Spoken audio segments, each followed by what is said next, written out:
My name is Chantal Warzala. I am an advisor to the Sequoia project, working on some of the RCE work and then interoperability matters. I have the tremendous pleasure of being able to work with the Information Blocking Compliance Working Group to support their efforts as a subject matter expert. What we're going to do in our time together today is go through some of the resources that the whole Information Blocking Working Group and some additional subject matter experts put together under a really tight time frame last year to give guidance to the field on information blocking. And some of you may have seen those resources already. But a key question that everyone who is an actor under information blocking will be getting or is already getting, and a question that data requesters will be asking is, have you got EHI? So EHI is electronic health information. And if you want the definition of health information, you can look at the back of my shirt, which just references a whole bunch of, regulatory code. So it is a complex definition, and it really did take kind of the information blocking brain trust that is the membership of the Information Blocking Compliance Working Group to help disentangle some of that and bring forward some really great guidance on not only how to comply, but to turn it around, right, and make this about information sharing.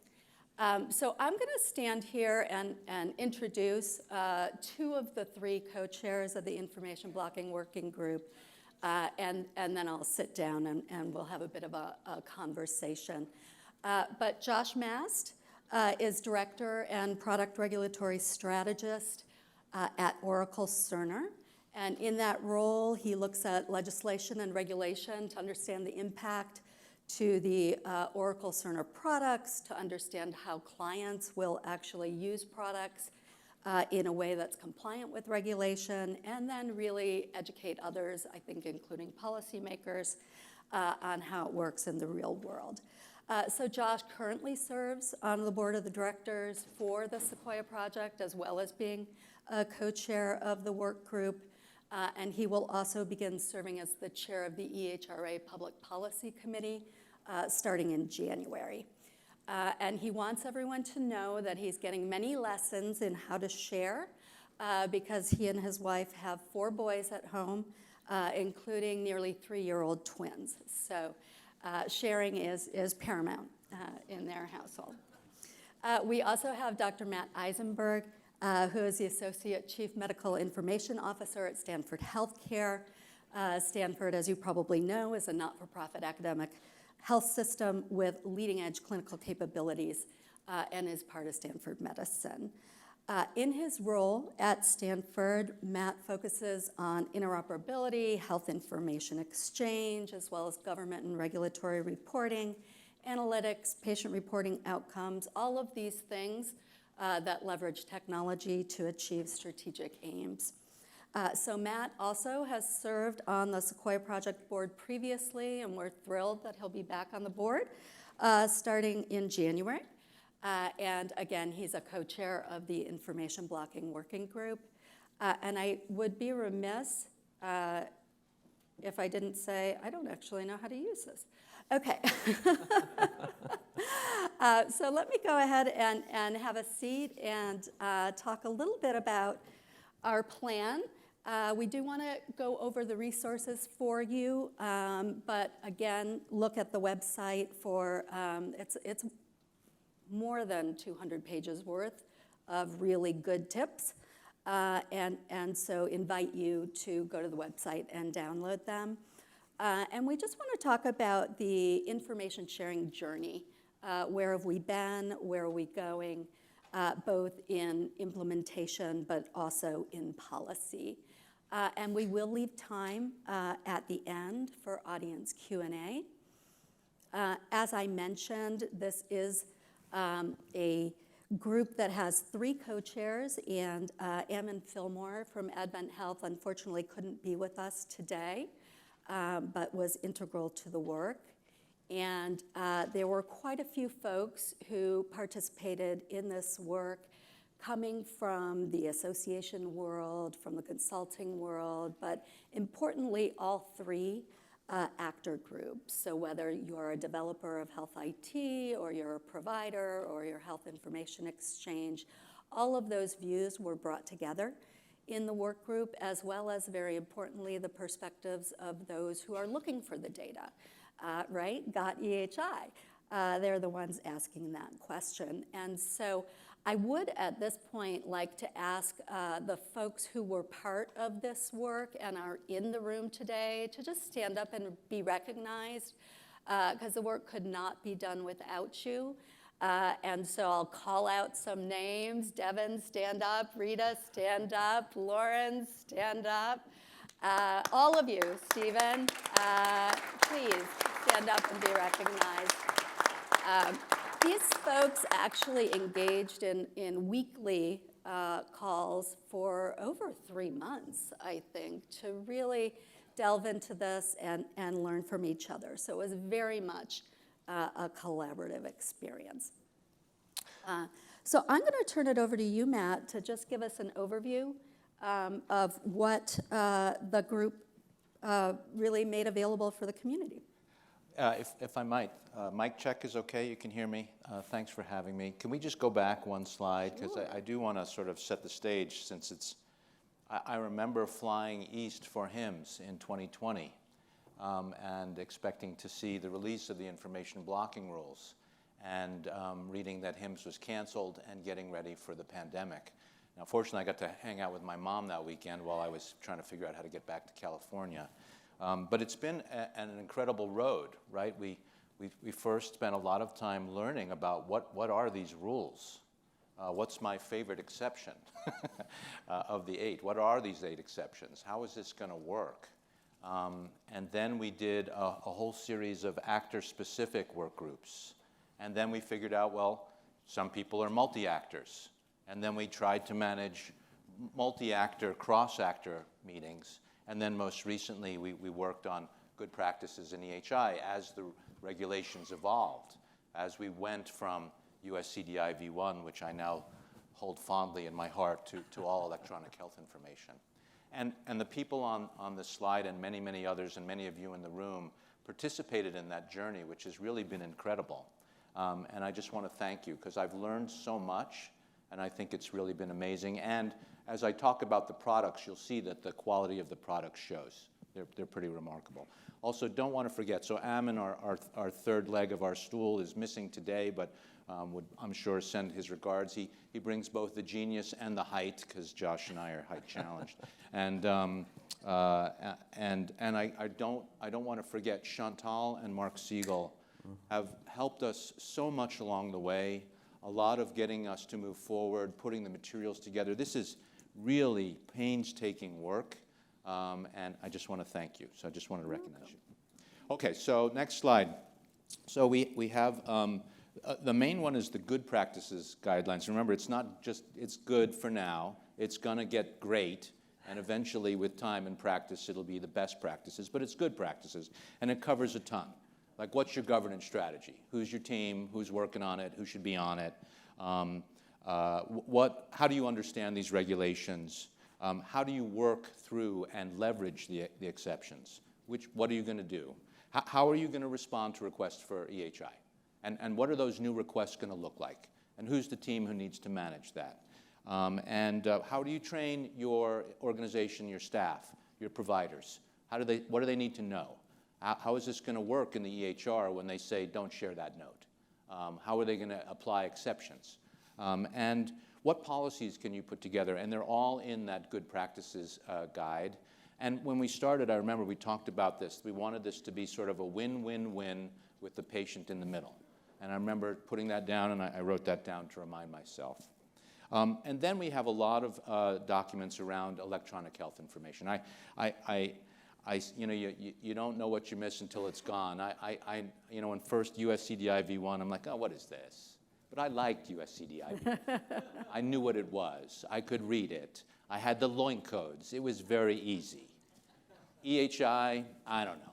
I mean, your designated record set is different than my designated record set, and even though we've had that for a long time, we had to really rethink that. And the work here builds on the great work of the combined AHIMA, EHRA, AMIA work that we've seen, the first draft, the second draft.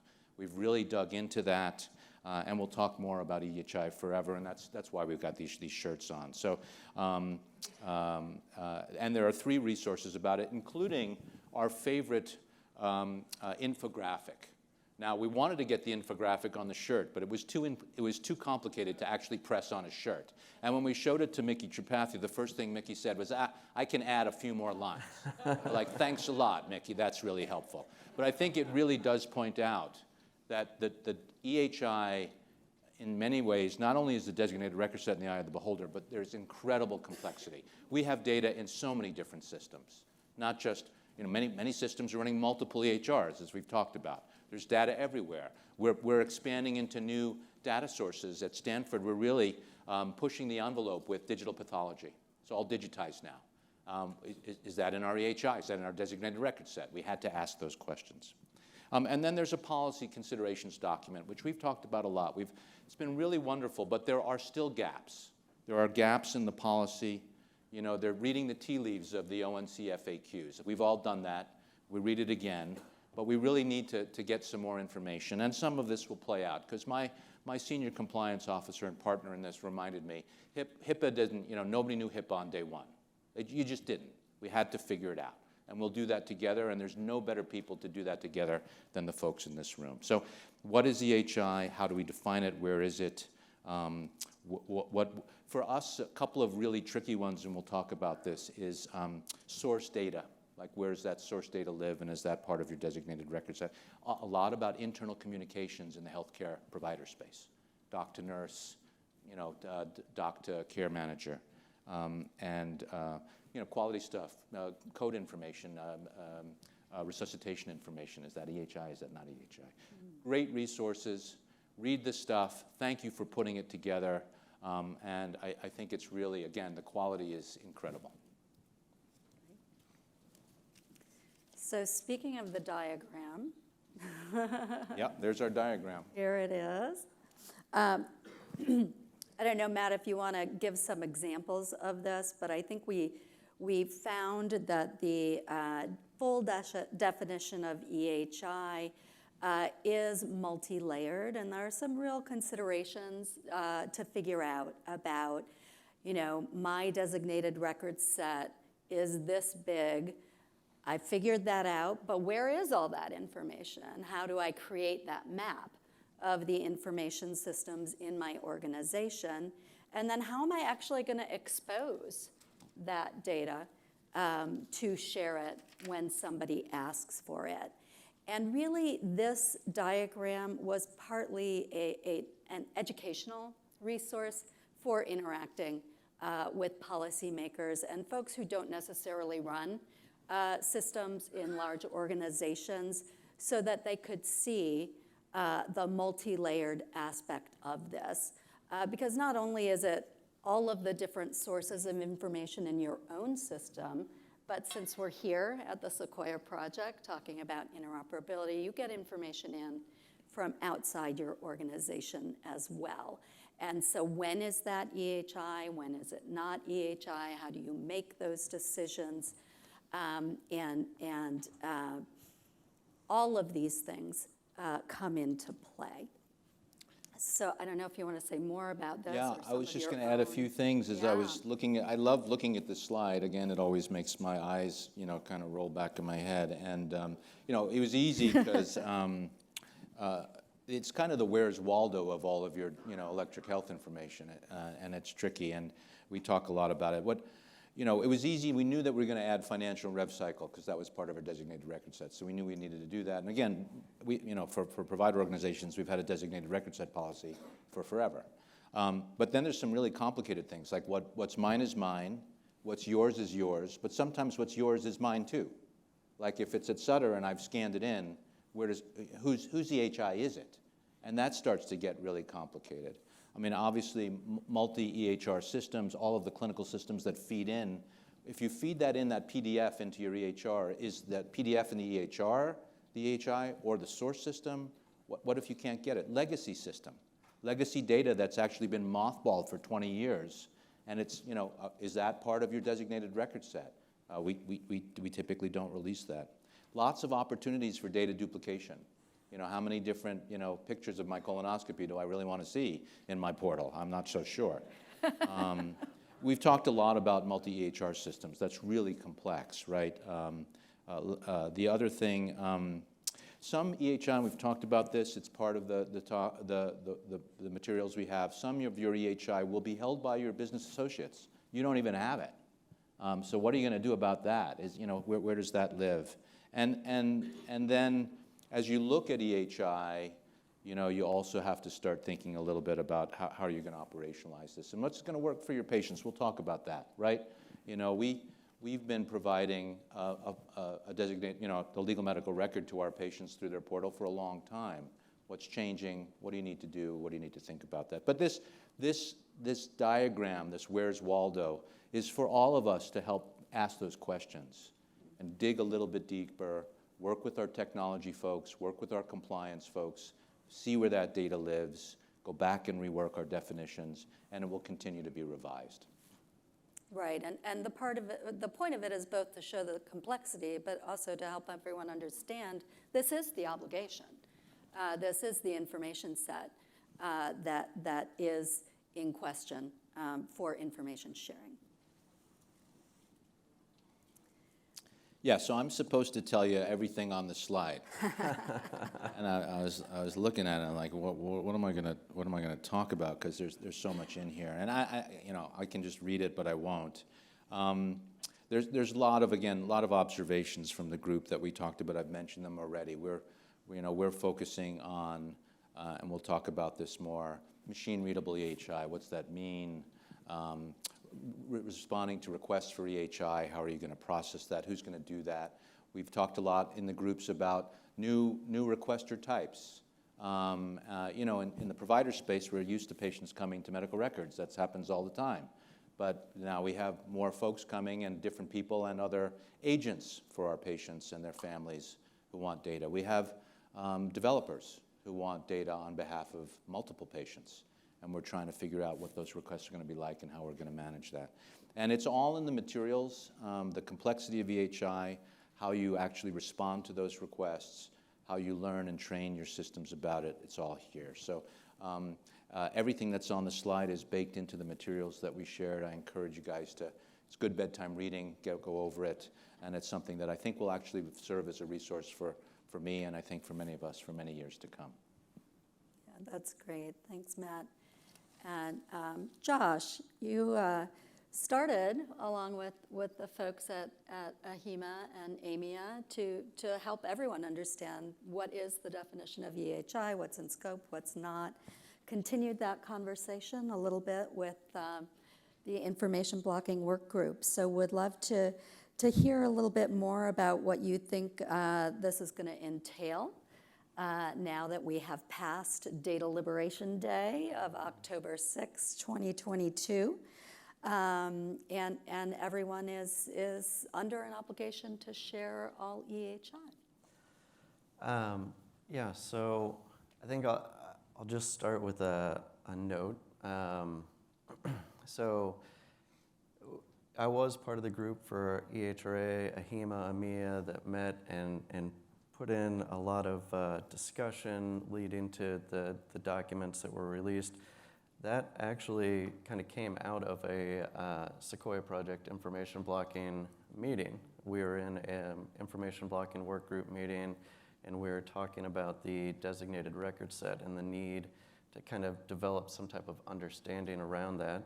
And then Lauren and I connected after that and kind of started some of that discussion within those groups.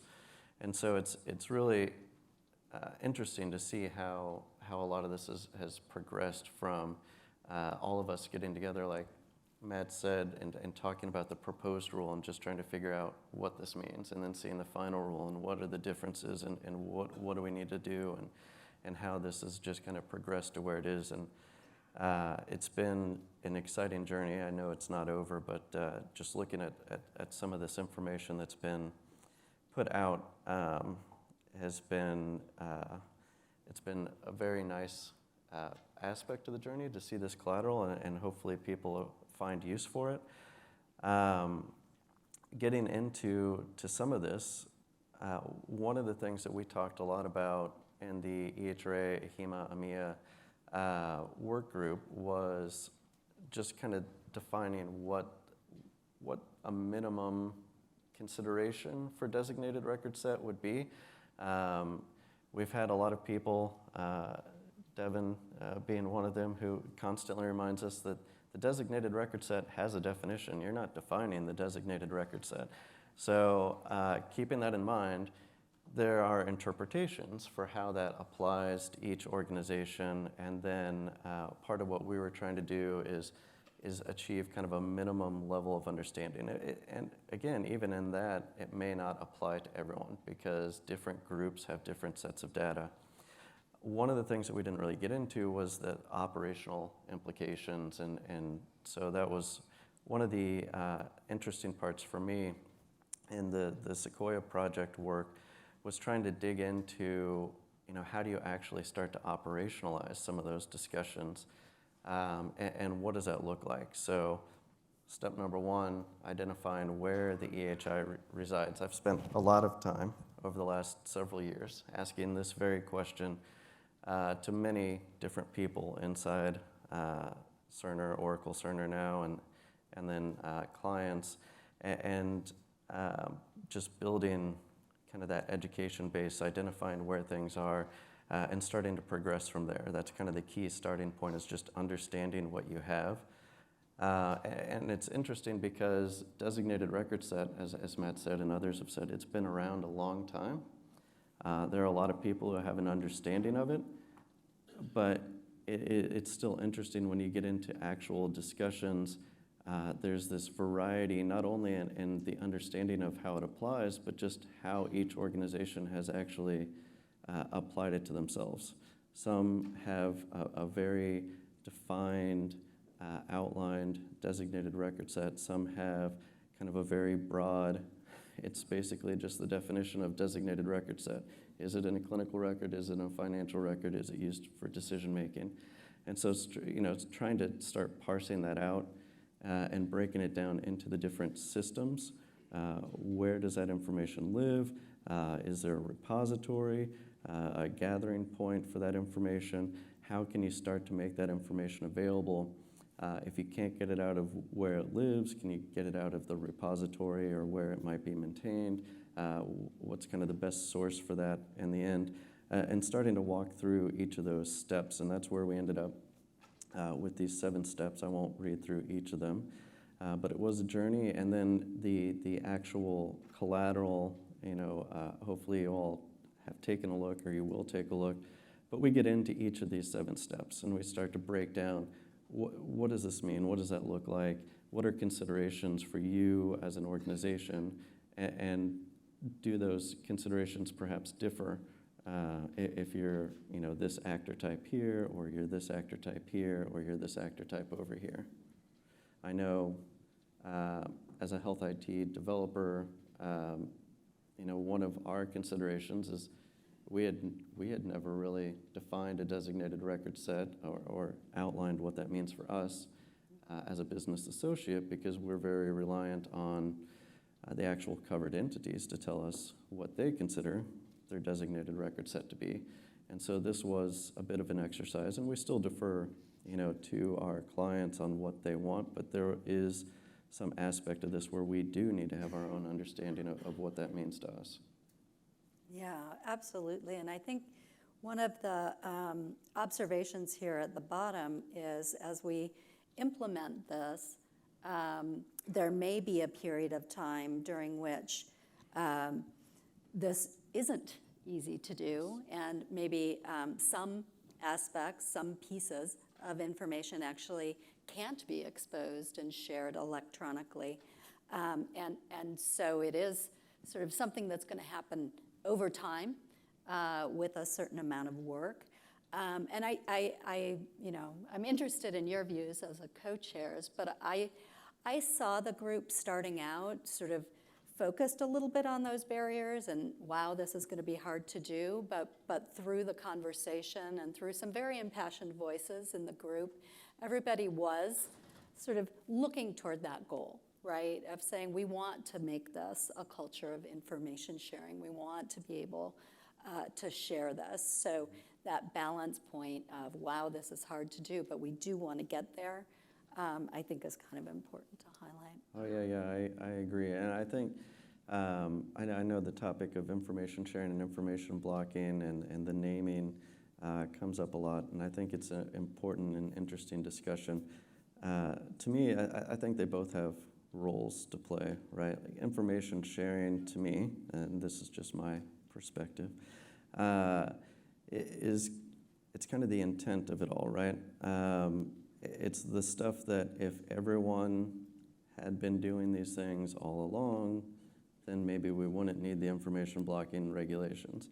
The information blocking aspect of it is the compliance aspect, the compliance department and the nitty-gritty of what do we have to actually do in case a complaint were to come in or OIG were to come for an investigation, and what do we need to have prepared and ready, and what kind of discussion points. So to me, they're both very relevant and very interesting, and it's I think we've had so much discussion on information blocking. A lot of people are ready to move on. They're eager to move on to information sharing, and what does it mean, and how can we start incorporating this into the other requirements, into TEFCA, into other public health requirements or other requirements where we see CMS and ONC start to put out additional requirements and then overlay these on top.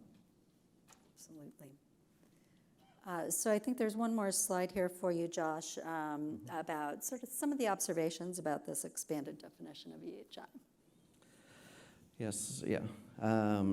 So I'm not going to go through and read each of these, although mine is much more readable than a little shorter than yes. mine. But I know we don't have a huge amount of time. We have several questions to get to. But it was very interesting in this discussion and the discussion that we had with the AHIMA, EMEA, EHRA group, trying to understand just differences in designated record set and how that's applied. And I mentioned that briefly before, but I think we've talked about how information blocking is a marathon, right? It's not a sprint, and Matt spoke to that not too long ago. But one of the interesting parts is everyone seems to have kind of a different starting point for that marathon, and you still talk to some people who are maybe, even though we're past the data liberation day, are maybe unsure whether that starting bell has gone off because enforcement and other aspects have not come into play. So it's interesting to see and to have this discussion, and I think one of the great things about Sequoia is you get a lot of different viewpoints. And so I think, to me, the discussion, you said it was a lot of, meeting an hour every week for 3-4 months, but that discussion I thought was just incredibly helpful and valuable, and a lot of it went into what's outlined here. And what we tried to do in breaking down these observations is not only just outlining the observation, but trying to break down how that might impact the different actor types. So you can see, not to be biased to the developer side, and I think we might have a question that comes up on this later, but the challenge for developers, we also outlined opportunities or challenges for others, for providers, for HIEs, considerations. How does this impact you as a covered entity versus a business associate, and some of those considerations in how to actually operationalize and what you have control over and what you may not. That's great. Well, at this point, I think we'll have a little bit of discussion here among the co-chairs, but would love for folks to think about their own questions, because we do want to leave 15 minutes or so at the end for conversation. But we've talked a little bit about this question of culture.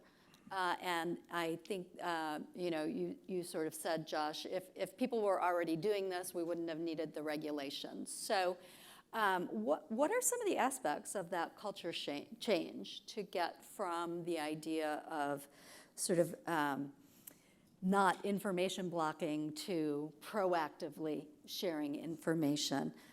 And Matt, I'll start with you. Sure. I think I've said this before. And first, I'd like to say that Mickey started talking about information sharing, right? Information blocking. The language comes from the 21st Century Cures Act, right? That's the language there, and there were exceptions to information blocking. We were always talking about blocking. Nobody wants to block anything, right? So we at Stanford, in fact, when we just were working with the language, decided two things. First was we were going to rename it Information Sharing for Patient and Family Engagement. And two, we were really going to make this part of our whole patient engagement strategy. And I think that's a cultural shift. We've always been trying to engage our patients. We have patient and family councils that advise us. We have a wonderful patient experience leadership team. We do a ton of surveys for all of our patients because we want to make sure that they're satisfied, they're getting value. And we put a lot of materials out on our website, and I've shared those elsewhere, which we think is great. But a couple things have come up. So only 1 out of 5 notes that we share are read. A lot of patients don't know how to get them, or they're overwhelmed, or their portal is swamped with data, or they just want to send us a message and they don't want to read it. What's the value of reading that note? How do you read a doctor's note? What's different from a consultant versus your primary care doc? So we have a lot of work to do there with our patients and their families. We also are looking for more ways to get data out, even if it wasn't in our designated record set. So I mentioned digital images, and how do we share those digital images? And in fact, actually, your MRI was available. We'd always give it to you on a CD. Wasn't part of our designated record set. Still isn't officially. It's available to folks. But we'd like to make that easier. And we'd like to actually be able to exchange that data, and we're looking into that. We're also going back to our providers and starting to look deeper. Even though there's still no enforcement and disincentives, are there any providers or practices that just are routinely not sharing, and we don't know why? So we're digging into that, and we're looking on that, and we're trying to learn. And then there's still some issues that keep cropping up that come to our patient experience and patient services group. When patients see information, they don't know what to do with it, or they're surprised by it. So lots of work to do. We branded it information sharing. I'm delighted Mickey has been talking about that. I think we as a group get it. But there's a lot of work to make sure that gets elsewhere. Very similar to the discussion we had earlier about the Trusted Exchange framework. Absolutely. Anything you want to add there, Jeff? I mean, I don't know that there's a lot more to add to what Matt outlined. I agree that the cultural shift is probably the key part of that. On top of that, I don't know that we will ever fully get to everyone, fully being on this information sharing side, simply because to me it's like running with the intent of the requirement versus what do I have to actually do. And I think to some extent you're always going to have those who want to only do what they have to do, and those aren't necessarily, no judgment, because sometimes there's so many competing requirements, so many competing imperatives. Sometimes it's hard, and you just have to balance. I'm going to do what I need to do now, and I'll move towards the intent later.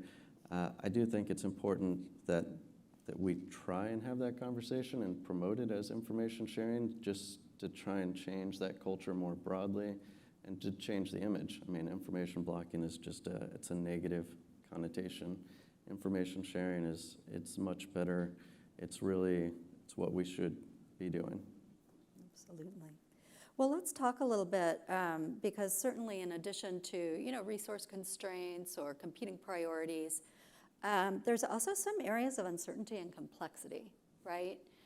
And I think one of the key benefits of the folks in this room and the folks that comprise the Sequoia project is you're really seen as a resource to the federal government. And so we were able to have some really good conversations with ONC about, hey, these are the things we know, these are the things we don't know.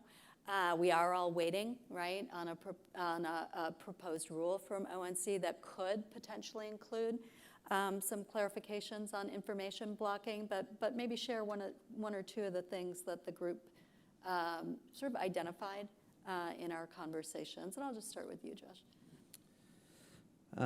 Yeah, so I guess I will start on a slightly biased view.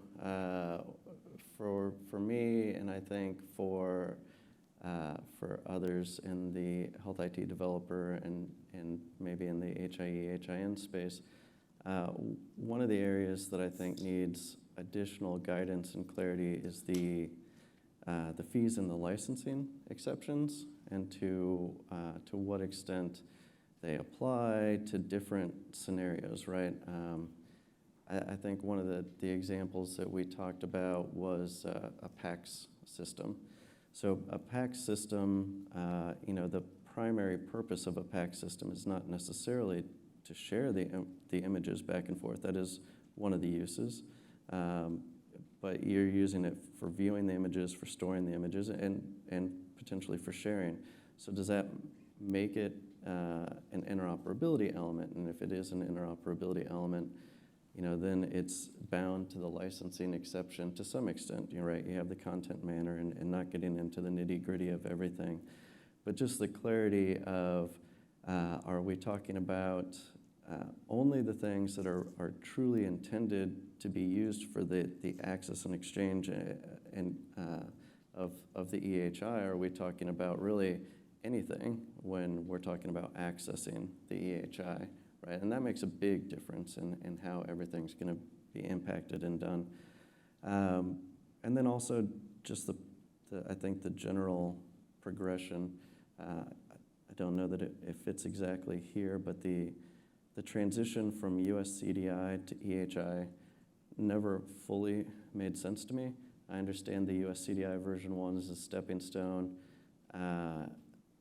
but there's such a big discrepancy, right, between US CDI version 1 and then all EHI, and what does that actually mean, that whole transition? We put a lot of time and effort into trying to define that and operationalize it, but I think there's still a lot of need for additional clarity there on what the expectations are across the board, and where the areas of focus are going to be. And I think that's constantly changing as we have a big focus on social determinants of health, so that's going to be a big area of focus, right, within the EHI. And then, what are those focus areas going to be, and what do we anticipate moving forward? That's great. Anything you want to add? Yeah, every time I get a chance to talk with the folks at ONC, I bring up several issues, and I'll bring them up here. So particularly adolescent confidentiality and privacy. Still a challenge for us, a huge challenge. If you have adolescent patients in your practice, we really don't know what's expected and how to manage that. Other areas where data segmentation is a challenge: behavioral health, now reproductive health, even more challenging. State-by-state variation, harmonizing across state. If you're a multi-state actor, do you go to the lowest common denominator of your state? The feds need to help us with this. We need to understand that. In fact, we're dealing with that now in the state of California. There's new regulation that's going into effect in January, and we're not sure it's not consistent with the information sharing rules, and how are we going to address that? In some ways, it's making us step back. So we're trying to figure that out. And I got a lot of questions about EHI, machine-readable EHI. What's the intent? Where's the value? How do we validate that tool? And how do we make sure that what's in there? We just spent hours on a meeting trying to figure out how much of our clinicians' user IDs are embedded in these files. And how do we find it first, and then how do we exclude it, because we don't want user IDs shared as machine readable. So it's very complicated, and I think, to be totally honest, I think that's really hard. It's just one of those things where it's like the old deal with EHRs. The data goes in, but there's no ATM, so you can't get your money back. With EHI, we'll extract it, but you can't put it anywhere. So what do I do with that? So a lot of areas there where I think we have lots of questions. We need further policy guidance. And look, federal versus state harmonization is a conversation that we keep having. Absolutely. Well, speaking of policy, and looking at the time we have remaining, as we look to 2023, what do we think is going to happen on the policy front? I noticed that Dr. Green mentioned that CMS is actively working with other offices within HHS on provider disincentives. What do we think will be the movement on enforcement, and what do we think additional guidance might be from ONC? We're waiting for Godot, right? That enforcement rule is coming. We keep hearing. Look, it was pretty clear from yesterday and today that, first of all, I wrote it down. It's ONCMS, all one, right? They seem to be talking much more, and really from a provider perspective, the disincentives will come from CMS. And both in the same way that we're starting to see TEFCA being pushed through CMS, we're going to see this sort of leverage, at least for the provider actors for sure, being pushed through CMS, and we're waiting that enforcement. We really need it. We need that information. But I do think that we're going to have to figure out how to do all of this at once. You know, like October 6, 2022, we're done, right? Maybe. And let's just get into TEFCA next year, but there's still so much to do. Yeah, I mean, there's so many areas that you could go here. We could probably spend the rest of the time talking about just this, but I've been saying the OIG rules coming for I don't know how long. I have a slide that breaks down the different rules and compliance dates between ONC, CMS, and OIG, and every time they put out a new regulatory agenda from HHS, I'm updating the slide. Well, we're expecting it this spring, or we're expecting it this fall, and then those dates pass, and then nothing comes out. So hopefully, fairly soon, we'll see something from OIG, so we at least have some finality, right? And we can start to really move forward for those that need, that enforcement in the back. And then the rule from CMS, I think, is going to be very important, and we have one from ONC as well. The ONC rule that I kind of thought would be a little closer timed with the CMS electronic prior auth rule. There's a rule from ONC updating. We're expecting perhaps a new certification edition. Maybe it's just another update. We don't know exactly, but we're expecting electronic prior auth requirements. We're expecting EHR reporting requirements, and we're expecting information sharing to be in there as well, just based off of that. And that's just talking about the rulemaking. We're not even getting into some of the other areas with TEFCA, and like I was saying earlier, where I think one of the big transitions for information sharing or information blocking from October 6th moving forward is laying that on top of the layers of that, on top of all of these other requirements at the state level as they come out, at the federal level as they come out, and how to balance all of those things together. Yeah, two additional comments. We've seen that sort of ONC blog with the tea leaves of people posting on the ONC site, even though they don't have the authority. So we know that data, right? Most of the complaints are coming from patients or patients' representatives against providers. And I think we would have expected that. A lot of this was about getting access to patients and families, the data that they should have had all along. But how that will play out, we still need that enforcement. And we talked burden reduction, but we still got promoting interoperability. We still have MIPS and MACRA. We still have accountable care organizations. We still got to get all that quality reporting data. Now we actually have to make sure we're assessing everyone for social drivers, social determinants of health, and we'll be measuring if we've asked the questions and who's falling into the numerator and denominator. So there's plenty of burden still to work on. Yeah. True. Well, at this point, we'd love to open it up to audience questions and/or, if there are folks from the work group who just want to amplify something that was said or even disagree, we'd welcome that as well. Hey, Tiffany here from Denver Health. I have a question, and Dr. Eisenberg, you brought this up. I'm over here. Sorry, I'm not. Yeah, with the lights, we can't see a thing. So. So one thing that we've really been struggling with is kind of regarding the pediatric confidentiality and also like domestic abuse. People that are actually pretending like they are the patient, logging into their portal. And Jennifer, I think, kind of spoke about this yesterday, is how do we prove that the person who is requesting access is that person? Do you guys have recommendations based on your conversations, or should we be waiting for like regulatory guidance on like where our liability ends, where we can say like, we've done our due diligence to ensure that this person is who they say they are, and that's all that we can do? We have to follow the information sharing or blocking guidelines to share that data with this person. I guess your thoughts on that. Well, I'm very fortunate I get to work with our Stanford medicine children's health colleagues. Natalie Page, there's a leader. She's the CMIO for Stanford Children's Health, and Lucille Packard. She's been working within our state and also within the AAP across the country to sort of try to sort out some of this stuff about adolescent confidentiality, privacy. I think right now a lot of people have really backed off and said we can't disclose this information for fear of breaking state law. So we won't. And then they've done some really interesting work that we've done at Stanford that you can read about understanding parents co-opting their teens' accounts, doing natural language processing to say, hi, Dr. Jones, this is, Billy's mom. And what do we do with that? Because they're not supposed to have it and they're on their account.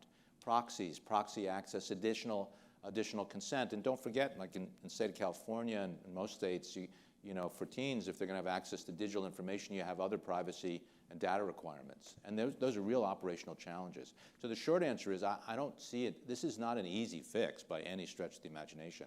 And the EHRs, to their credit, are trying, but we can't segment that med for a behavioral health indication or reproductive health indication.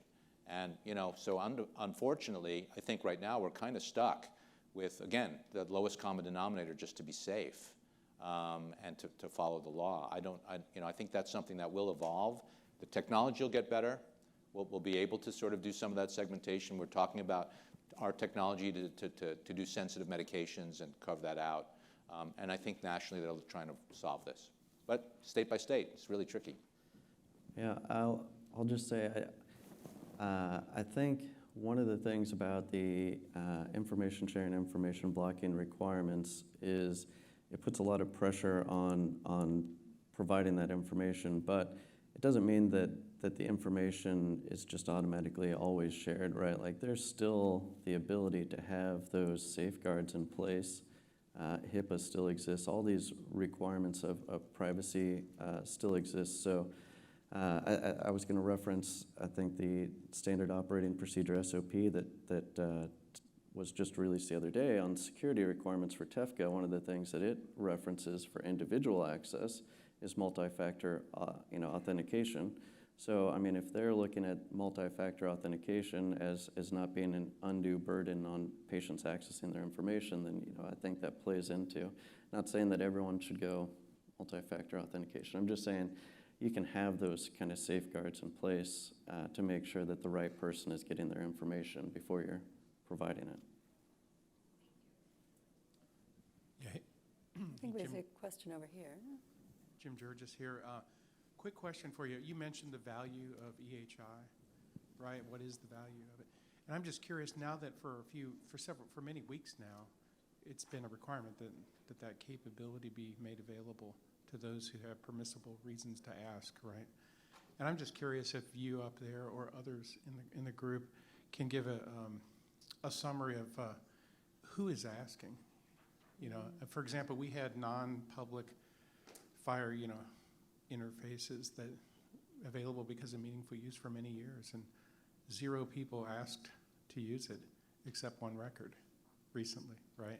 So I'm just curious if it was Y2K all over again and EHI, no one's really asking for it, people are still asking for paper, or if people can give insights into who is it that's asking it, because that might be the path to answering the value question. I can tell you, the most of the requests that we're seeing is coming from attorneys. Attorneys are asking that question, not patients. Yeah, I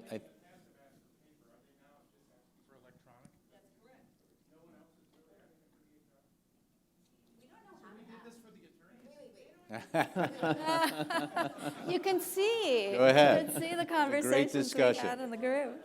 Requester subtypes. There you go. Yeah, I think there's a lot here, right? Because we didn't, on October 6th, there wasn't a line out the HIM door, I can tell you that. Nothing changed, And we've been posting stuff, like I said, on our website and putting up forums. What I can tell you, interesting enough from a provider perspective, was we stopped getting calls that I couldn't see my imaging test, because it was there. They would call the help desk and say, I can't see my MRR from my orthopedist. And there's a lot of stories behind that. And those calls just stopped. So that was actually, not people were asking for stuff. They just stopped calling and saying, where's my data, which was great. That's what we wanted. We are starting to get non-covered entity requests from data companies that want to help patients and families and caregivers. And they want that data on behalf of the patient. And that's something that's going to start. That's starting. We've seen that. We've been working on that with colleagues in the region. That's only going to grow, and I think that's one of those areas that we're going to have to sort that out. And it's certainly going to get even more interesting as the individual access services use case expands under TEFCA. Yeah, I was just going to say, Jim and Rita, both contributors to all of the EHI work that we did here, and then. I haven't seen the actual numbers, but I don't think that our requests on the developer side have necessarily changed pre-October 6th to post-October 6th. A lot of them are still coming directly from our clients with the partners they want to work with, or for the information that they want to get. One of the things that we did leading up to this was we put together on our website a data sharing and information blocking page that has a breakdown of, if you're this type of requester or entity, this is where you can go for this type of information. And so I don't know that we have seen an uptick in that, but I'll have to take a look. Chelsea has some data. Oh, okay. Hi, Chelsea Arnone with Chime. You can find on ONC's websites, I just pulled it up because I have it bookmarked, the claims counts for information blocking, Right. sharing, Mhm. and the types of claimant. The majority of them, according to ONC, is a patient, but about under 50 are attorneys. So we've also heard from our members that the vast majority are attorneys requesting the information. I think we've got a question up here in the front. You've been very patient. Yeah, I'm Bob Oakley from Evernorth, and that's one of the biggest issues I have to address day to day within our organization, our leadership is, we've had 5 requests since 2021, let alone after October 6th. I don't think we've had any. The issue, though, that we keep turning back on, I'd love to get your perspective, is not what the rule is, but what it enables in the future. Do you see this enabling a broader set of capabilities, easing it? We describe it as, well, I shouldn't say we. I describe it to folks within our organization, it's a Patches O'Houlihan rule, right? If you can do this, then you can share information. You shouldn't have to be given 3 years. I understand why we're taking 3 years for the next iteration, but we've already spent 300,000 hours to map and make this data available. Now it's just a matter of opening it up and getting it out there. Is that something that you see as important with this rule? Not just focusing on getting access to the handful of people that now have it easier, but what does this enable for us long term? Are you specifically talking about sort of machine-readable EHI or just all EHI in general? All EHI in general. I mean, once it's machine readable, it's a map. It's a parse. It's not a difficult task to make this available through other APIs and through other means. Yeah, I can tell, we've seen demos of what the delimited files from machine readable look at. It's not so easy to just take that and suck it into an API. No. Trust me. But that's not the point. Now you know where that data is. You know how to access it. You know how to go get it, and you can put it into. Yeah, I think, like we said all along, first of all, designated record set, at least from a provider perspective, is in the eye of that beholder, that organization, But you don't have to stop there. You can share more information. So we're going to look and see where that is. Is it shareable? How can we get that out for patients? What's the value? We've talked about this before. I'm still concerned a bit about the forest for the trees perspective, particularly for patients and families. What do they really need to manage a particular episode of care or a particular chronic disease versus like, give me all this data and now I'm flooded? That's not helpful either. No, So I think that those are the kinds of conversations we're going to keep having. Well, we only have a couple minutes left, but one of the observations I think from the work that we were doing and the considerations of the expanded definition of EHI work group was that, it probably isn't all EHI that will be requested all the time. It's probably more about, here's the set of information that I can share in a certain circumstance, right? And so I think there will be some learning over time about what is the information that is useful in different situations, and how do you make that just sort of automatically available. And then if folks need more than that, you have the processes in place to go beyond that, to share all EHI. So I thought that was a really important sort of piece of the conversation that I think is something that will take some time to play out. So we have the very famous wrap-up, a little piece of paper here.